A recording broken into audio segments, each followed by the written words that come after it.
Hey guys, nizere ko meze neza. Nanjye ndashima.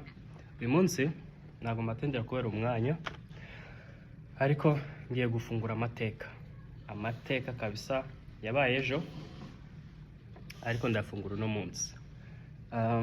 Tugiye gufungura igitabo cya Luka cyanditswe mu rurimi rw'ikinyamulenge. Dore envelope iyi yagiye amazi, sorry. Yanditswe nabo, hanyuma tugiye kwifungura bwa mbere. So here you go. Fungura envelope. Harimo ibitabo bitatu. Aya ni amateka yo gufungura. Hanyuma ndababwira ibitekerezo by'ukuntu nakiriye umuhango, iyi project, ndetse n'icyo twakora kugira ngo tuyishigikire. So harimo igitabo cya mbere cya Bibiliya ubwayo, Luka, abantu bazagura, ifitiye color. Hanyuma hakabamo igitabo cy'urufwabi rw'ikinyamulenge, zirimo mwarubona. Hanyuma hakabamo story y'umwuzure, and then icyanyuma hakabaho igitabo cya mbere cyo kwiga gusoma no kwandika. So ibi ni ibitabo birimo hano, ariko aya ni amateka mfunguye ku bantu batahabaye ejo ku itariki 27 mu kwa mbere 2024. Habaye umunsi w'amateka udasanzwe kuri community mvamo, ndetse no ku rurimi ndibuza kubisobanura. Ariko mbere yuko ngira aho ngaho, ku bantu bazandika ibitabo, bandika aya mateka nihagira igihe azandikwa, muzandike yuko iki gitabo cyabaye launched igihe bakase kagozi, bagakase mu kwa mbere ku itariki 27 2024 mu kwa mbere 27 2024. Amasaha yari saa 10:50 za nimugoroba, nibwo bakase kagozi baravuga ati kino gitabo turakimuritse ku mugaragaro, cyasomwa n'abantu, cyahabwa n'abandi. Amateka baranditswe gutyo. So abantu bazandika amateka, ayo matariki n'ayo masaha ntibazayibagirwe. Nje nari mfite telefone ndimo ndareba ukuntu buri munota wose urimo uragenda. So ikintu cyanshimishije cya mbere nuko abana aribo bahawe kumurika igitabo. Abakuru nibo bakimuritse, ariko abana bahawe inshingano zo kugiha abakuru. Kubari bahari barabibonye. Abana bafata ibitabo babihereza abakuru babyanditse, barangije barababwira ati nubwo mu biduhaye inshingano turazibahaye kugira ngo iki gitabo kizaguke, kigire impact, kubera ko abana aribo barimo bariga kandi aribo bafite uwo mukoro kugira ngo kino gitabo kizafate. Impamvu byanshimishije nuko nigisha abana Sunday school na youth ministry. Icyo ngicyo kikaba ikintu cyatumye nyine numva byishimiye cyane. Ikindi cyanshimishije nuko nari mpari nje bwite. Bishatse kuvuga yuko aha aya mateka azandikwa, abana b'abana banje bazamenya yuko igihe kino gitabo cyanditswe, igihe cyabaye launch story, nari mpari nje ubwanje. Ntago ari amagambo nabwiwe, ntago ari ibintu narebye online, ahubwo njewe narahibereye ubwanje. So icyo ni kimwe mu bintu byanshimishije. Hanyuma ngiye kubabwira ibintu nagenzuye muri uwo muhango. Ni igiterane cyangwa n'umukutano wari uteguye neza pe muri rusange wari uteguye neza, kandi mpigira ijambo rikomeye, kuko abantu twaganiriye mbere bataradusobanura impamvu bacyanditse n'ukuntu bacyanditse. Twatuma turibaza se ni gute abantu bagira igitabo batagira dictionnaire? Ni gute abantu bagira ururimi batagira igihugu? Mbene ibyo bibazo abantu bose bibaza kuri ibi bitabo, naje narabyibajije, n'abo twari kumwe barabyibajije, ariko nza gusangamo ibisubizo aribyo ngiye gutanga. Buriya ukuntu community yacu yubatse backwards, ndabisobanura. Ni ijambo rikomeye ariko ndabisobanura. Iyo ushaka kugera ku kintu kiri mu mubiri, bibanza bikagusaba ko uhera ku bintu byo mu mwuka. Bishatse kuvuga iki?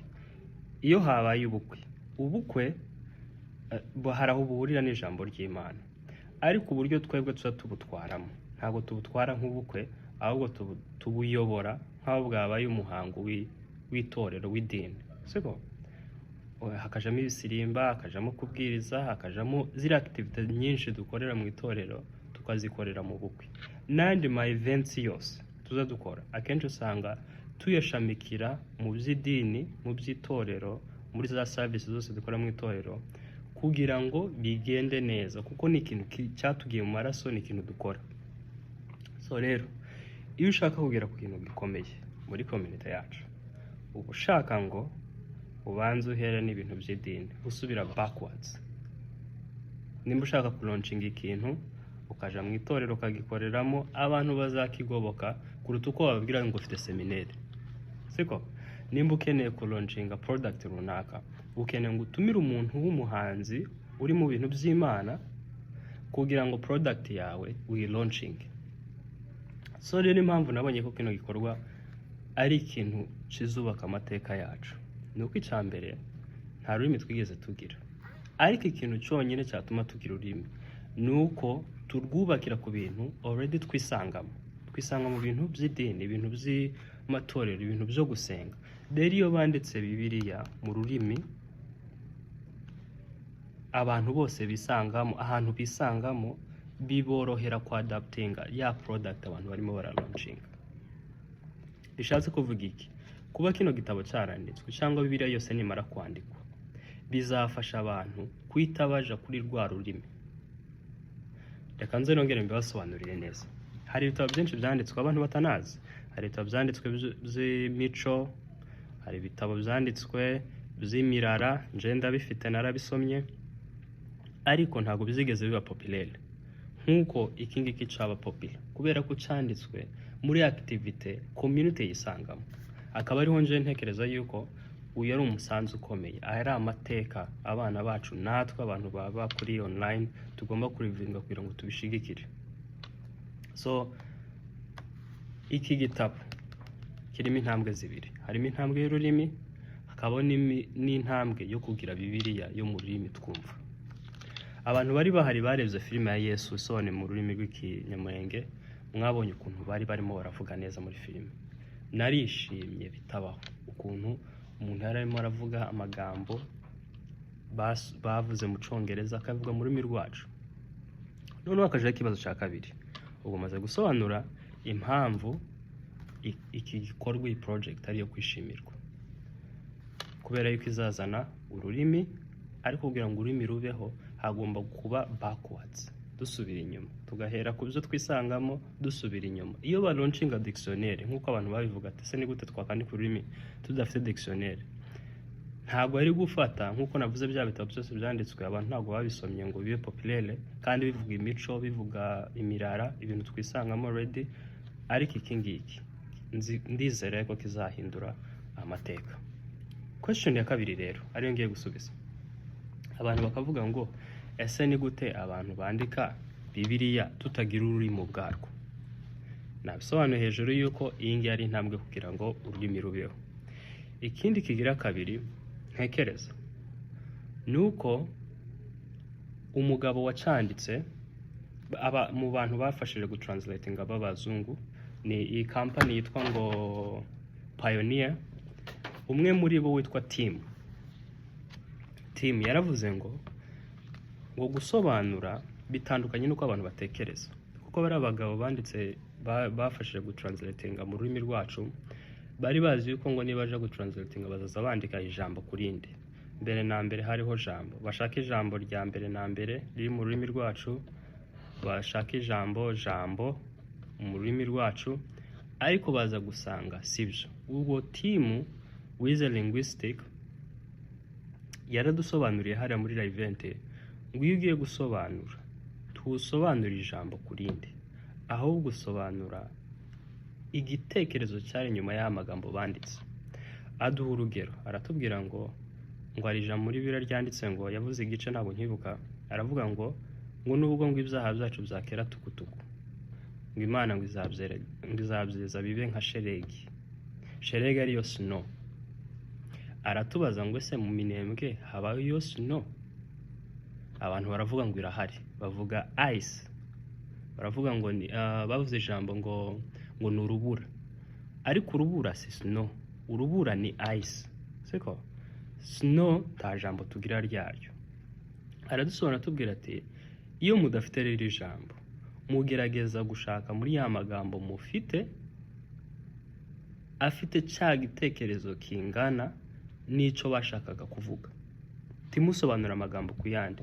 Nkuko uzubona ndibuze kubigeraho, iyo abantu barimo barasobanura mu itorero agasobanura ijambo kurindi, akenshi avuga ibyo umuntu atashatse kuvuga. Ariko iyo usobanuye igitekerezo yashatse kuvuga, amagambo urayabona nubwo wakoresha yandi atandukanye nayo yavuze, ariko cya gitekerezo ukagishiramo. Icyo nicyo abantu baba bashaka kumva. Ibyo bita bimpereza umutima wo kumva yuko iki kintu banditse ari ikintu cy'amateka, kubera yuko bazagenda basobanura ibitekerezo birimo, none natwe generation zacu dushaka amagambo twazongeramo. Kandi abantu bari bahari, mwibuke ko bavuze ko kino gitabo kiri open. Nubona ijambo ritameze neza, ijambo tumva, ijambo ritasigutse neza, ni ukubandikira noneho yindi version ya kabiri bakazandika neza. Icyo bashatse kuvuga hano cyangwa icyo bashatse gukora ni intangiriro, ni step ya mbere. Umugabo wagize kino gitekerezo tunamushimira, yitwa Mikebanyi, Victor Mikebanyi, yavuze yuko iyi ngiyi ari intambwe ya mbere. Akoresha expression y'umugabo wagiye mu kwezi witwa Armstrong, wavuze ati iyi ni intambwe ya mbere, ariko ni intambwe ntoya mu ntambwe y'humankind abantu bose bazatera mu bintu bazageraho. Hanyuma bimpereza igitekerezo kivuga ngo iki gitabo gifata nka iPhone 5. Ku bantu bafite telefone za iPhone 5, iyo urebye version ya mbere, igihe iPhone ya mbere yasohotse, nta hantu itandukaniye na iPhone iriho ubu ngubu 15. Bishatse kuvuga iki? Byagiye biba byiza kurushaho, bongeramo ibintu bitari birimo, bagenda bayigira bera. So ku bantu bapinga kino gitekerezo, I think ko mutareba kure, mugomba kureba kure yuko iyi ari intambwe nini. So iyi ngiyi nyifata nka telefone ya iPhone 5 irimo iragenda evolvinga over time, kandi za nshingano zahawe b'abana batoya nizo rero tugomba kujamo nk'abasore tukagishigikira kugira ngo gitere imbere. Nimba atariho dictionnaire ikandikwa, nimba atariho urufwabi rwanditse neza rimo amagambo makeya tukandika menshi, kugira ngo byose tuzabigereho. Ariko nkuko nabivuze, iki gitabo kizadufasha kuja backwards. Bacanditse mu buryo twisangamo, ariko bizadufasha kuja backwards ngo twandike dictionnaire zitazasomwa n'abantu, ariko kugira ngo ibi biribeho twisangamo, none tuzadusubira forward. So ni cyambere. Ikindi na noticinze kuri uriya munsi ni uko abantu bateguye kiriya gikorwa bagiteguye neza, ariko ntibasobanukirwa yuko ari amateka turimo turandika. Bazanye umutranslator wasiguye ibintu byinshi muri ibyo yavuze bitahuye n'ibyo abo mu Cyongereza barimo baravuga. Numva ari step kabisa abantu batibanzeho, kubera ko ari amateka twatimo turandika, akaba yaranditswe ahantu kandi bikanasiguka neza, ijambo kurindi gikorwa kugindi, kugira ngo n'abana bazabyumva ibyo bavuze mu Cyongereza n'ibyo bavuze mu Kinyamulenge bihure. Umuntu wasobanuye kabisa yasobanuye neza, ariko amagambo menshi yavuze ntabwo yarahuye n'ibyo abarimo baravuga b'abazungu n'abandi bavuze mu Cyongereza bari barimo baravuga. So iryo ni ikosa ryabaye, ariko wenda ubutaha kuri part 2 bazabikosora. Bashaka umuntu usigura neza, uzi ururimi, bamubwire ibyo agomba nyine avuge ijambo kurindi, kugira ngo aya mateka arimo arandikwa azahindura ibintu. So reka ndekera aho ngaho kubera umwanya, hanyuma ibindi nzagenda mbyongeraho ubwo abantu bakandika comment nimba ari byo nasize, ariko aya ni amateka akomeye, amateka akomeye.